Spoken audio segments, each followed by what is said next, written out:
berdasarkan akidah ahli sunnah wal jamaah, setiap yang terjadi baik pada Nabi Allah Adam, begitu pula pada Nabi Allah Ibrahim alaihissalam, itu serupa salah, tidak boleh dikatakan itu dosa. Serupa salah, menyerupai dengan salah, pada hakikatnya itu bukan sebuah kesalahan. Kenapa bukan sebuah kesalahan?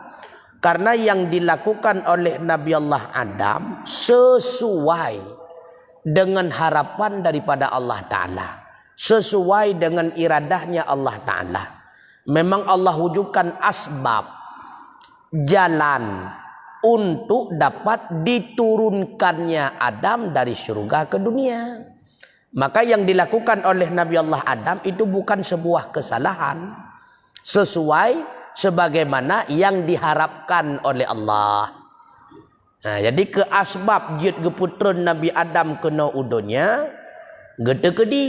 Yang pertama, gepekalan bak Nabi Allah Adam sabuh cicim yang berpasang-pasangan, sehingga rindulah Adam kepada pendamping.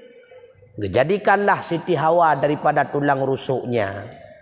Lalu syaitan menggoda Hawa. Yang iblis ke Nabi Adam menggoda, Siti Hawa yang digoda. Makanya urinang mudah kena godaan. Apalagi syaitan-syaitan lewetnya, ada syaitan milenium.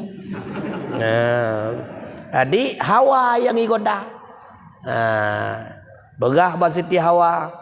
Nak tetepa le kata pakan Allah han gebi puto bak-bak kayanya. Hana. Karena menyegata konsumsi boh kayanya, maka kekallah gata dalam syurga. Nyo kesebab gebuhnan kayu khuldi khalada. Kayu yang dirayu oleh syaitan menyatapajuh boh kayanya kekal dalam syurga. Gebuhnan boh khuldi. Penan boh kayanya nyo khuldi kan pokoknya buah kayu dalam syurga. Gebuhnan khuldi karena dasar godaan syaitan. Menyegata tapajuh boh kayanya kekal dalam syurga, maka jihang gebi pajuh. Sebab menyata pajuh gata kekal hinau. Gepajuh lah le Siti Hawa.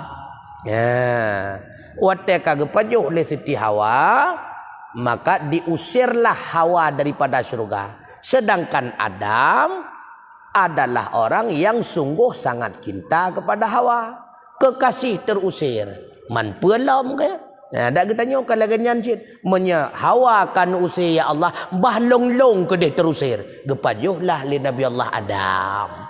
Ya, ke Nabi Adam sebenarnya yang terpengaruh daripada godaan syaitan. Siti Hawa Adam berkorban demi Hawa.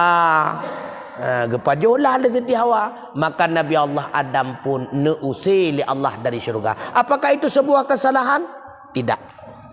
Memang harapan Allah yang demikian. Allah awaikan kalih qada dan kadar fiat sagai Adam dan Hawa dalam syurga, kemudian diturunkan ke dunia untuk meneruskan keturunannya.